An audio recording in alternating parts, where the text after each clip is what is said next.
The US and USSR plunged into one of their most significant Cold War confrontations in October of 1962, after the US discovered Soviet missiles in Cuba. However, the cause of this crisis leads back to Fulgencio Batista, the dictator of Cuba. Under his corrupt rule, businesses in the US exploited Cuba's industries, especially its sugar plantations, and the Cuban citizens grew increasingly dissatisfied with their living conditions. In 1958, the Cuban Revolution led by Fidel Castro, backed by the Soviet Union, overthrew Batista. The new regime promised to restore freedom and national pride to the people of Cuba, which alarmed the US, who linked Castro to communism, as he and Khrushchev appeared to be on friendly terms. With the desire to overthrow Castro, the United States trained Cuban exiles to infiltrate Cuba, and thus in April 1961, they invaded the Bay of Pigs. However, this attempt failed as the United States withdrew support amid the invasion. Nevertheless, Castro saw that Cuba needed a defense mechanism. Consequently, in July 1962, Khrushchev reached a secret agreement with Castro to place Soviet nuclear missiles in Cuba to deter any future invasions. The construction of several missile sites began in the late summer. However, very soon, the United States U-2 spy planes discovered the presence of Soviet technicians at ballistic missile sites in Cuba.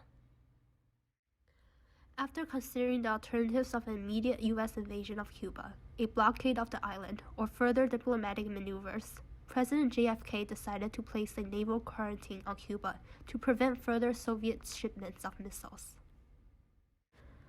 On October 24th, Khrushchev responded to Kennedy describing the U.S. blockade as an act of aggression, and the Soviet ships sent to Cuba would be ordered to keep going. The next day, as Soviet ships approached the quarantine zone, American ships held their ground, and 14 of the 20 Soviet ships bound for Cuba altered their course away. Kennedy and Khrushchev exchanged letters amidst extreme tension on both sides.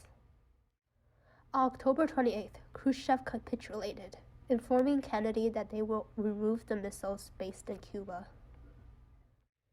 In response, the U.S. commits not to invade Cuba, and in a private letter, Kennedy promised to withdraw missiles stationed in Turkey.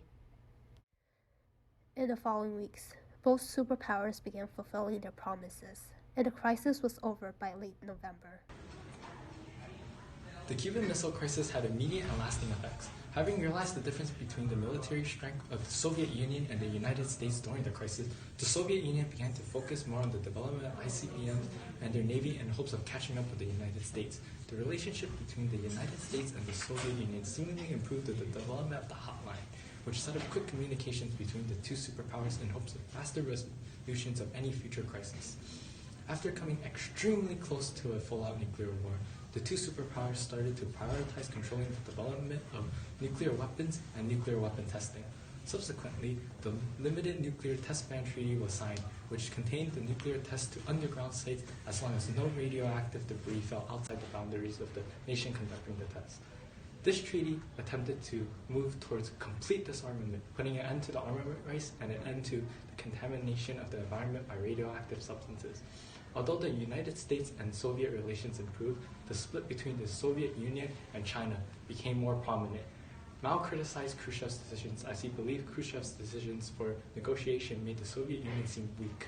Moreover, his decision demonstrated the difference between Khrushchev's and Mao's beliefs.